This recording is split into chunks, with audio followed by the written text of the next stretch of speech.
Okay, so this is a video on the if and the switch statement and what makes one better than the other. And it all depends on the circumstances. So let's go through this. I have a random number being generated here from -50 to +50, and I'm displaying it. And then an if statement is checking if the number is less than 0, it's displaying that that number is negative. Else, it's displaying that number is positive, which it's a good use of the if statement. Trying to do the same thing with a switch statement for using a switch statement for ranges is problematic, because look at what happens. Since there is no ranging in a switch, it has to match a particular value with a particular case. So it would be switch this number. If it's -50, it would go here and display that, and then break out. If it was 49, it would go here and display that. 48, 40, oh, I didn't do 47 through -2.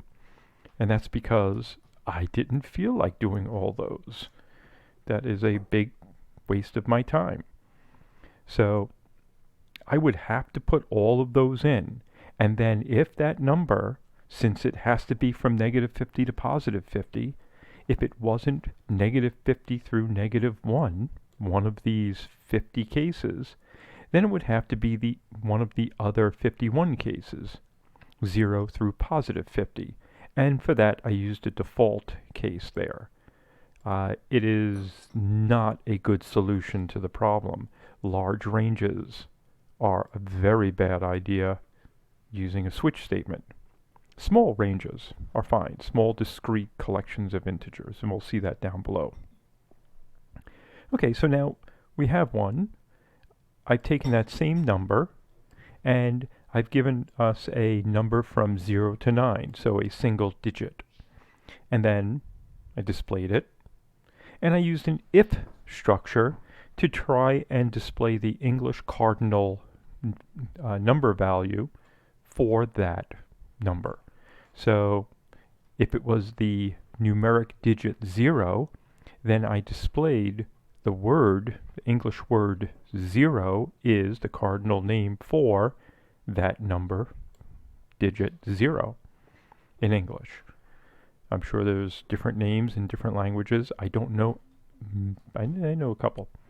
Okay, so what would happen if it was a 0? Well, great.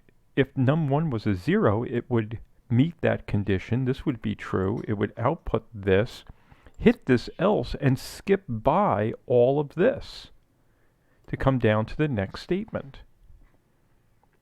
But if the number just happened to be a 9, it would go, oh, if it's a 0, nope, it's not a 0, else. If it's a 1, nope, not a 1, else. If it's a 2, nope, not a 2. And it would run the gauntlet through every single one of these until it figured out that it wasn't an 8 and did the else, which is 9 is the cardinal name.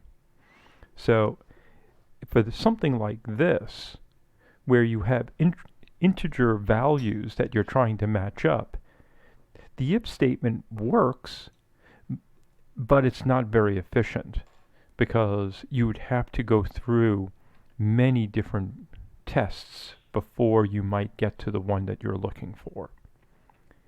On the other hand, if we use a switch statement, the switch statement would be almost, instant. We'd go switch with num1, whatever it is, it would jump directly to that case. So if it was 9, it would jump directly to that case 9 and output that statement. If it was a 2, it would jump to the 2, output that 2 is the cardinal name, and then break, jumping to the end like we saw in the last video. A much faster solution. It also looks cleaner.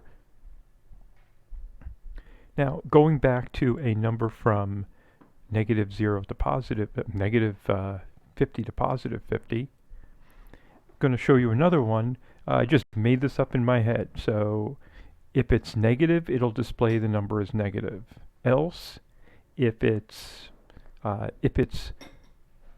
if the log 10 of the number raised to itself is greater than or equal to 50,000, it'll display that the number raised to that power, the log 10 of that number raised to that power, is not less than 50,000.